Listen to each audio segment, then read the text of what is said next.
Ikutlah kami, sang pengubah negeri. Guru bergerak pasti berbagi dan Maaf Pak, mengganggu waktunya sebentar. Ya, saya ingin mewawancarai Bapak terkait tugas demonstrasi kontekstual modul 3.1, yaitu pengambilan keputusan. Ada beberapa hal yang saya tanyakan, jadi mohon waktunya sebentar Bapak. Ya, silakan. Ya, terima kasih banyak. Untuk pertanyaan yang pertama Pak, selama ini bagaimana Bapak menjalankan pengambilan keputusan di sekolah, terutama untuk kasus-kasus di mana ada dua kepentingan yang sama-sama benar atau sama-sama mengandung nilai kebajikan? Kalau ada dua keputusan itu yang sama, itu kalau itu keputusan hanya diambil satu seperti itu ya kita pikir lagi, tidak mungkin itu mempunyai nilai yang sama. Jadi apa? Jadi kriterianya bagaimana? Kita ambil yang paling mempunyai kepentingan di situ. Selama ini bagaimana Bapak mengidentifikasi kasus-kasus yang merupakan dilema etika atau rujukan moral? Jadi di modul ini kita belajar ada dua kasus itu Pak, ada namanya dilema etika sama rujukan moral. Nah, kalau dilema etika itu biasanya jika benar lawan benar, kalau rujukan moral itu benar lawan salah. Nah, kira-kira menurut Bapak, bagaimana Bapak dapat mengidentifikasi kasus-kasus tersebut? Bahwa, masalah ini masuk dilema etika, masalah ini masuk rujukan moral. Ya, ini Bu. Untuk itu, jadi mana yang etika moral dan etika apa satunya itu? Dilema etika sama rujukan moral. Iya, dengan rujukan atau rujukan? Rujukan moral ya.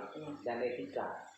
Ya kita dilihat dari faktor kasus itu, kalau itu menjurus kepada etika, kita ya ambil dari segi etikanya itu. Tapi kalau moral itu umpamanya ada kasus seperti itu, kita harus belajar, harus dipelajari satu demi satu. Ini menyangkut masalah moral atau etika seperti itu.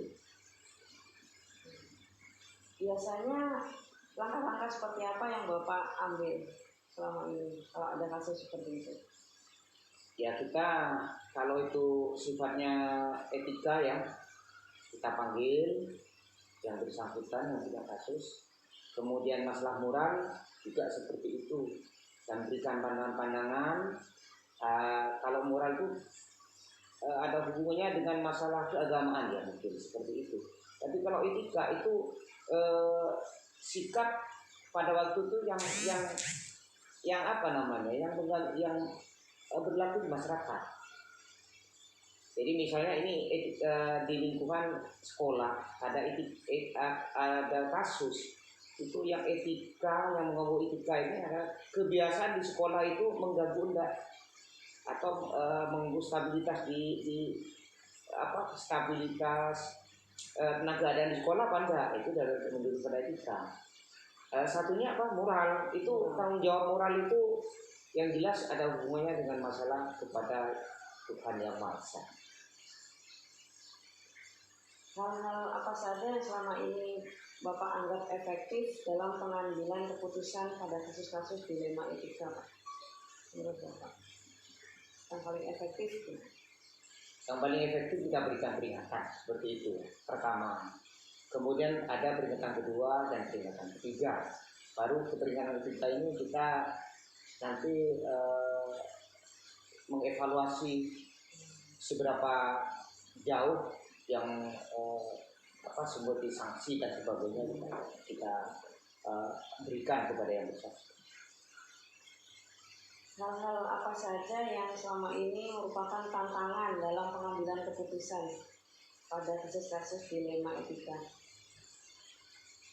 Begini, untuk masalahnya ya, tantangannya ya dalam pengambilan keputusan. Tantangannya banyak itu. Tantangan internal ada, eksternal juga ada. Nah, makanya kita itu untuk menyikapi itu kita hati-hati. Ya, apakah yang bersangkutan itu jangan-jangan nanti dibalik ya. Ini kasus ini ada kepentingan secara sosial atau kepentingan pribadi dari kepala sekolah seperti itu. Jadi saya harus berhati-hati, walaupun itu ya tantangannya memang internal eksternal itu yang harus berhati. Internal eksternalnya mungkin bisa Bapak jelaskan internal. Begini, yang eksternal itu dari kepentingan-kepentingan yang ada hubungannya, satu contoh dengan keluarga di rumah. Nah, yang internal itu ada hubungannya dengan di sekolah dan dengan teman-teman sesama guru yang ada lingkungannya dengan lembaga.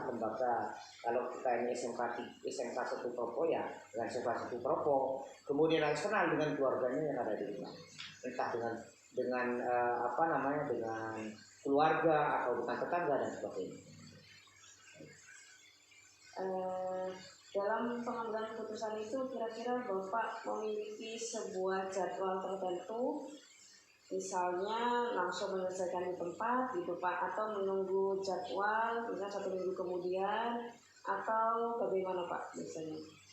Itu fleksibel dalam artian begini, kalau itu memang dianggap serius dan penting itu cepat saya laksanakan suatu keputusan. Adakah seseorang atau faktor-faktor apa yang selama ini mempermudah atau membantu Bapak dalam pengambilan keputusan pada kasus-kasus dilema etika? Iya, mesti yang membantu ya, yang membantu dalam mengambil keputusan. Ada memang. Jadi kita kan punya punya staff. Mungkin ada yang memberikan masukan. Jadi saya ini dalam hal memberikan suatu keputusan kasus seperti itu tidak langsung saya semata-mata ini datang dari saya. Jadi pertimbangan dari luar itu dari teman sejawat atau dari bawahan saya itu mesti ada. Atau dari atasan saya, mungkin saya bisa mengkonsultasikan hal itu. Jadi dalam hal untuk saya memberikan suatu keputusan. Terima kasih Bapak untuk waktunya, ini Paknya sudah selesai. Terima kasih banyak semuanya. Semoga apa yang Bapak sampaikan dapat membantu saya dalam mengambil keputusan di masalah saya. Oke. Terima kasih banyak Pak. Ya, Assalamualaikum. Waalaikumsalam warahmatullahi wabarakatuh. Sebentar Pak, saya cek dulu ya. Royong dalam satu irama, merdeka belajar siswa. Assalamualaikum warahmatullahi wabarakatuh. Pak Edi, mohon maaf mengganggu waktunya sebentar. Begini, terkait tugas demonstrasi kontekstual modul 3.1 yaitu pengambilan keputusan, kami mendapat tugas untuk mewawancarai 2-3 kepala sekolah. Di sini termasuk salah satunya adalah Pak Edi yang saya pilih. Ada beberapa hal yang ingin saya tanyakan ini Pak, jadi mohon waktunya sebentar saja. Untuk langsung saja ya Pak, ini pertanyaan yang pertama. Selama ini bagaimana Bapak dapat mengidentifikasi kasus-kasus yang merupakan dilema etika atau bujukan moral? Terima kasih Bu atas pertanyaannya. Untuk yang pertama, mohon maaf sebelumnya karena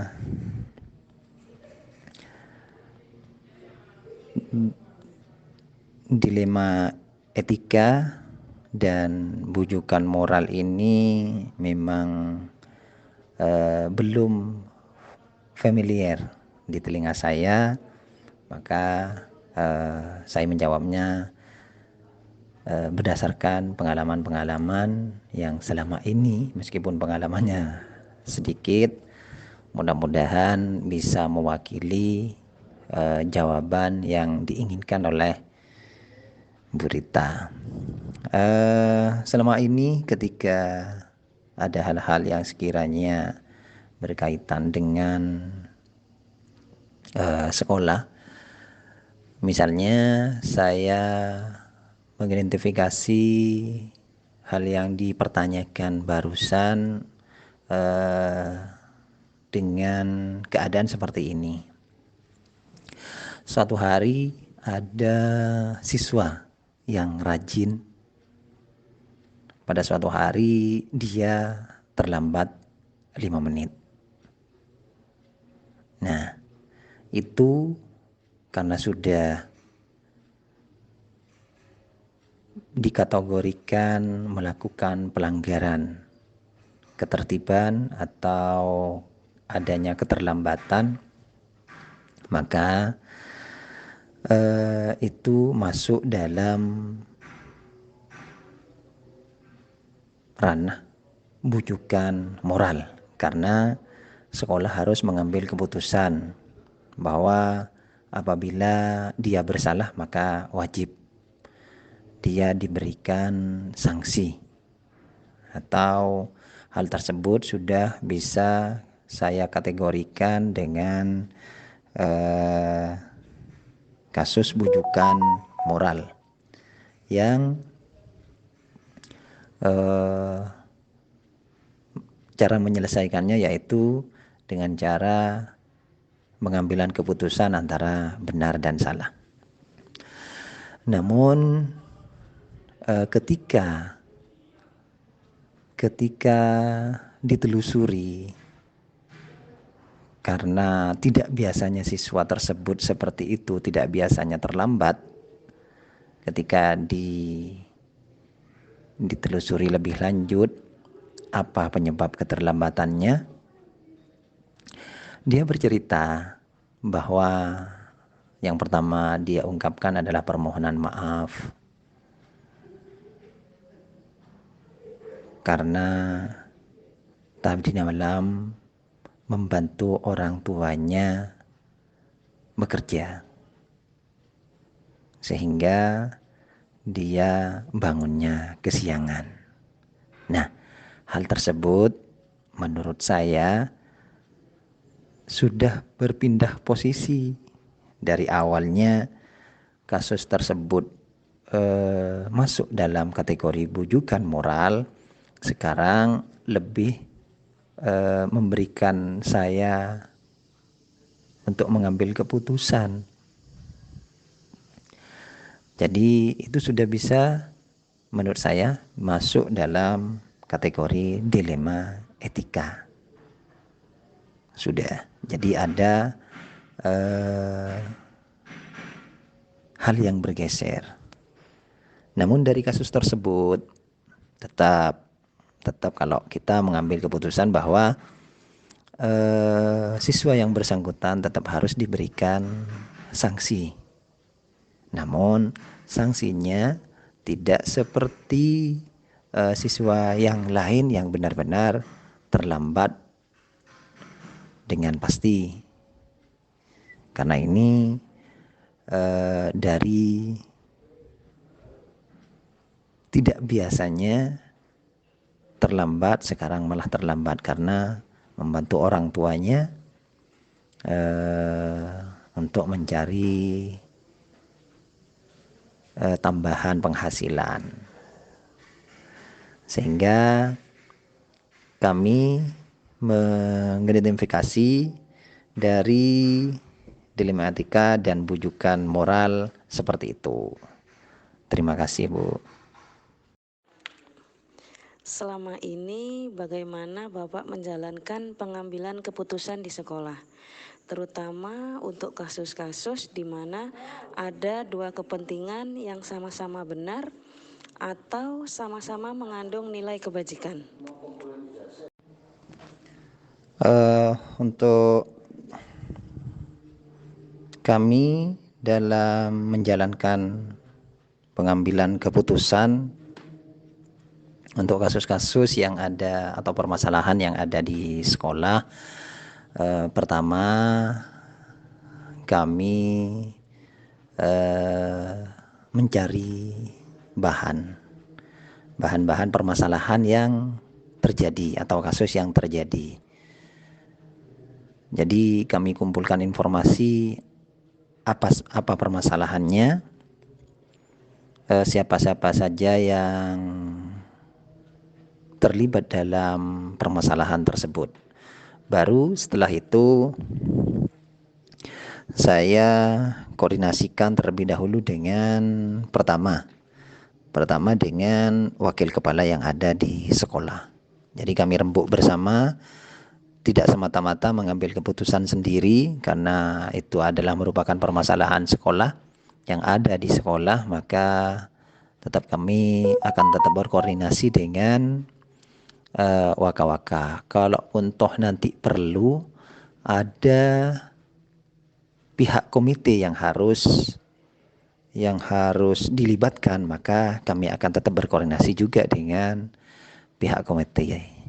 Itu baru setelah dikaji dan dirembuk bersama, maka barulah kita memberikan keputusan terhadap permasalahan yang terjadi. Itu, Bu.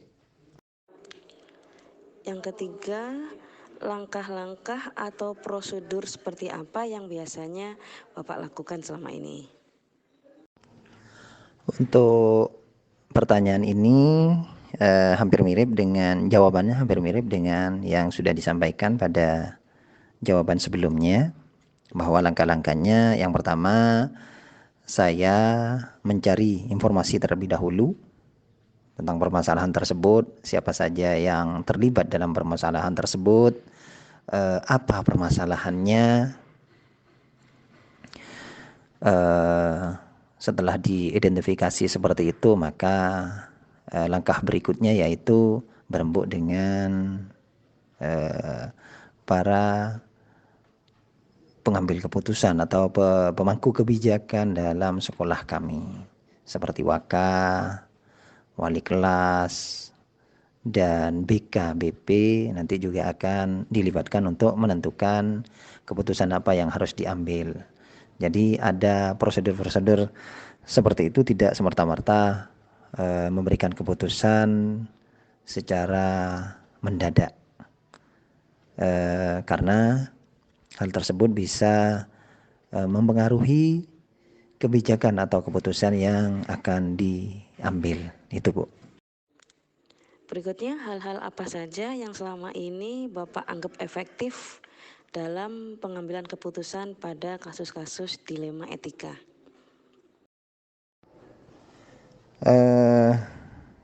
Yang selama ini saya anggap efektif dalam pengambilan keputusan pada permasalahan yang ada di sekolah sudah pasti dengan mufakat kalau bisa. Jadi ada rembuk bareng sebelumnya. Jadi bukan hanya yang ada di sekolah atau istilahnya waka dan kepala sekolah saja, namun nanti bisa saja kita menghadirkan yang mengalami permasalahan tersebut atau yang membuat permasalahan tersebut timbul, untuk kita ajak rembuk bersama untuk mencari mufakat bersama. Jadi hal seperti itu saya rasa sangat efektif selama ini dilakukan. Jadi tidak memberikan keputusan sepihak, namun terlebih dahulu kita ajak mencari jalan keluar dengan cara mufakat bersama. Itu, Bu. Lalu hal-hal apa saja yang selama ini merupakan tantangan dalam pengambilan keputusan pada kasus-kasus dilema etika? Kalau hal ini yang sering membuat keputusan yang berat untuk saya selaku kepala sekolah, karena hal ini berkaitan dengan bukan hanya dengan siswa, namun juga akan berkaitan dengan guru. Karena pertanyaannya tantangan dalam mengambil keputusan. Satu contoh misalnya, ini berkaitan erat dengan bapak-bapak guru ini biasanya. Di situ biasanya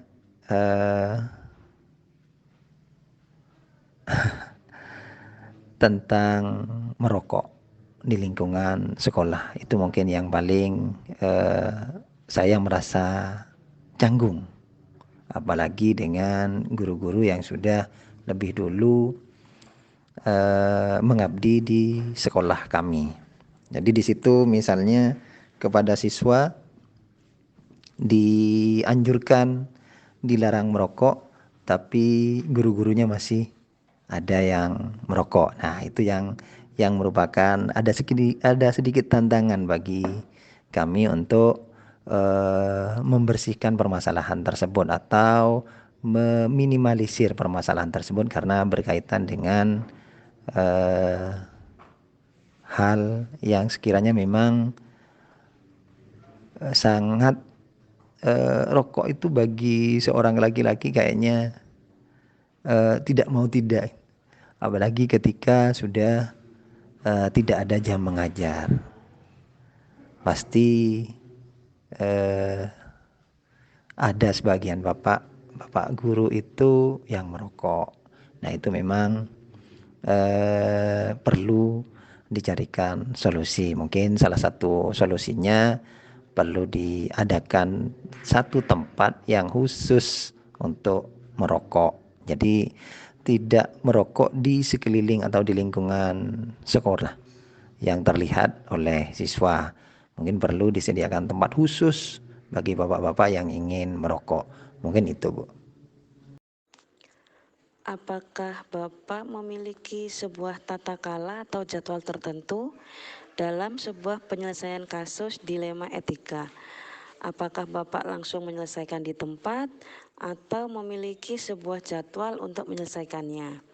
Bentuk atau prosedurnya seperti apa yang biasanya Bapak jalankan? Dalam hal ini yang kami lakukan memang tidak ada jadwal tertentu. Namun bukan berarti kami langsung menyelesaikan di tempat, tidak, Ibu. Tidak ada jadwal tertentu, tapi tidak langsung diselesaikan di tempat.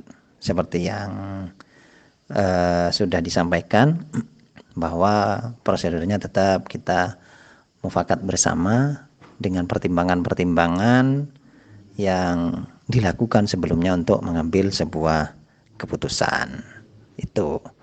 Jadi meskipun tidak terjadwal, namun tidak langsung diselesaikan pada saat itu, pada saat terjadi permasalahan. Jadi tetap harus dipertimbangkan secara seksama untuk mengambil sebuah keputusan. Yang terakhir nih Pak, adakah seseorang atau faktor-faktor apa yang selama ini mempermudah atau membantu Bapak dalam pengambilan keputusan pada kasus-kasus dilema etika? Selama ini sudah jelas pasti ada, seperti yang tadi sudah disampaikan bahwa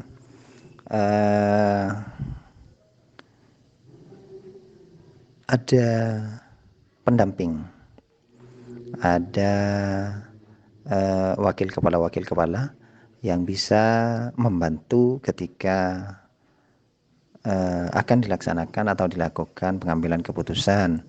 Juga ada kontribusi dari pihak BK atau bimbingan konseling selama ini, sehingga keputusan tersebut bisa sesuai dengan semua pihak yang melakukan permasalahan. Itu harapannya. Jadi dari pertimbangan tersebut baru mudah-mudahan bisa mewakili atau menyelesaikan permasalahan yang terjadi. Yang jelas pasti kontribusi dari wakil kepala dan BK sangat membantu selama ini ketika pengambilan keputusan. Terima kasih banyak Pak Edi untuk waktunya.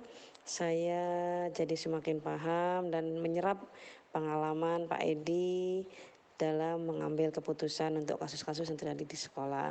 Terima kasih untuk waktunya. Assalamualaikum warahmatullahi wabarakatuh.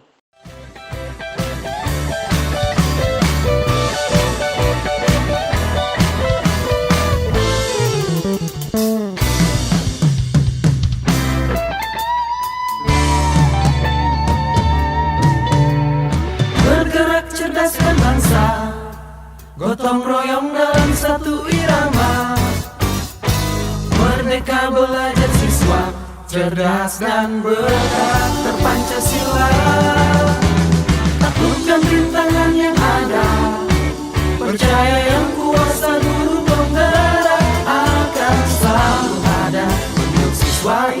Indonesia bahagia.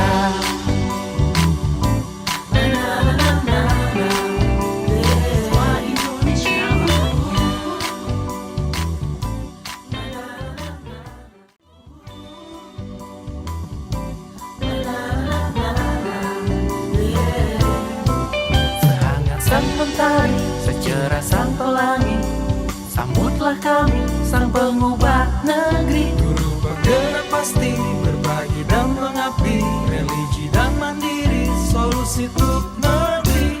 Bergerak cerdaskan bangsa, gotong royong dalam satu irama. Merdeka belajar siswa, cerdas dan berkarakter Pancasila. Taklukkan rintangan yang ada, percaya yang kuasa guru penggerak akan selalu ada untuk siswa Indonesia bahagia.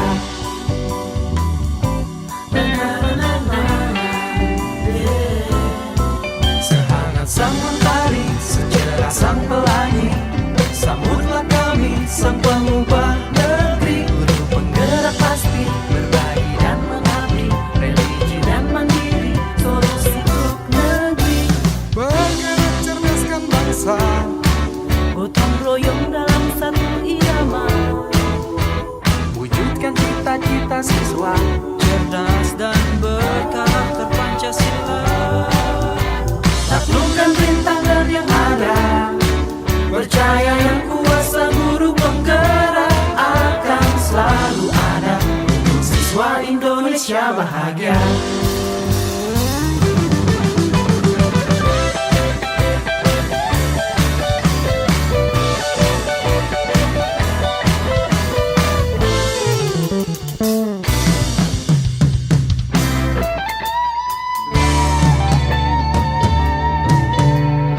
Bergerak cerdaskan bangsa, gotong royong dalam satu irama.